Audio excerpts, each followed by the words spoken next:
Monsieur le député de Néligan, à vous la parole. Monsieur le Président, le ministre de l'Immigration nous avait promis gros lors de son arrivée au ministère.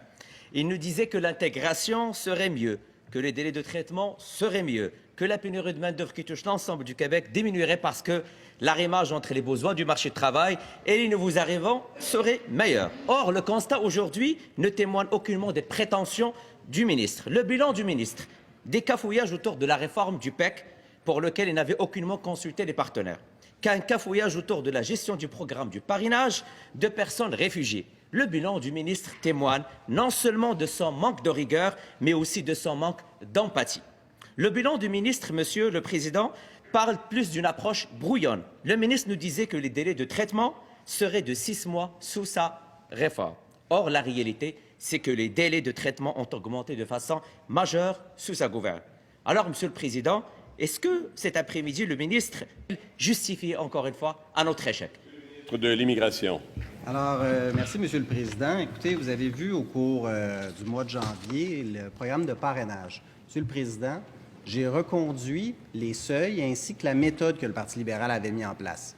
Force est de constater qu'il y a des améliorations à faire et j'ai annoncé qu'on allait modifier la façon de faire relativement au parrainage, relativement de groupes de 2 à 5 personnes pour les réfugiés parrainés.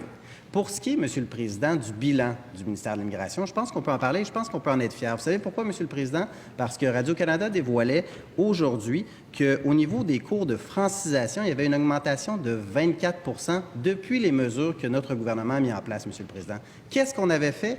On a augmenté l'allocation de participation pour les personnes immigrantes qui suivent des cours à temps plein de 141 à 185 $ par semaine. On a créé une allocation de participation pour les cours à temps partiel. Et ça fait en sorte, Monsieur le Président, de 15 $ par jour, par séance. Ça, Monsieur le Président, ça fait en sorte que les personnes immigrantes s'inscrivent davantage aux cours de francisation, donc souhaitent participer pleinement en français à la société québécoise. Honnêtement, Monsieur le Président, le député de Néligan devrait se lever et nous féliciter d'avoir consacré 70 millions de $ en matière de francisation, la moitié des 140 millions que mon collègue des Finances a octroyés au ministère de l'Immigration. Première complémentaire, Monsieur le député. Monsieur le Président, il n'a pas répondu à ma question. Je vais la répéter, Monsieur le Président. Monsieur le ministre, il était extrêmement rapide à détruire les 18 000 dossiers l'année dernière. Il a même fait un baillant. Mais pour les 3 700 personnes vivant au Québec, qui parlent français et qui travaillent, il n'est même pas capable de respecter sa propre décision. En 8 mois, il n'a même pas rempli 50 % de sa promesse. Monsieur le Président, en moins de 50 %, c'est un autre échec. Alors, Monsieur le Président, est-ce que le ministre de l'Immigration pourrait mettre ses priorités à la bonne place? Monsieur le ministre de l'Immigration.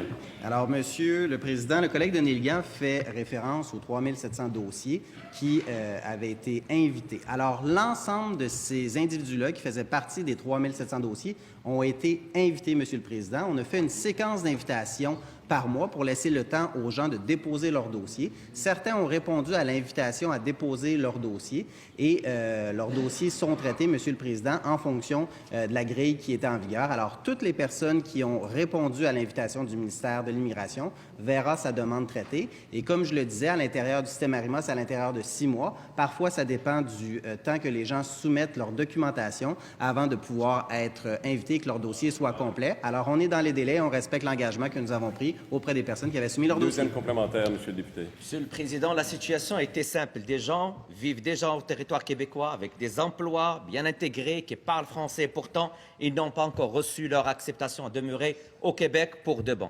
Le ministre abandonne non seulement ces gens, Monsieur le Président, mais aussi les entreprises qui avaient vu en eux la perle rare.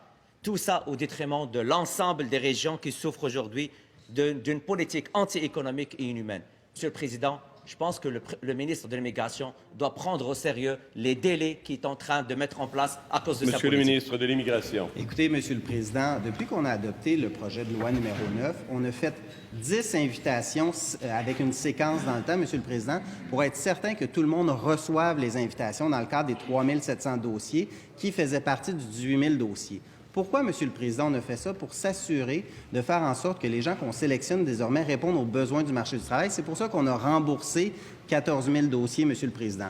Pour les 3 700 autres, je peux garantir le député de Néligan que toutes les invitations ont été envoyées et les gens répondaient à ces invitations-là et ceux qui ont soumis leur candidature, les dossiers sont traités présentement et c'est à l'intérieur du délai de 6 mois à partir du moment où le dossier est complet. Alors, je peux rassurer le député de Néligan, on respecte nos engagements.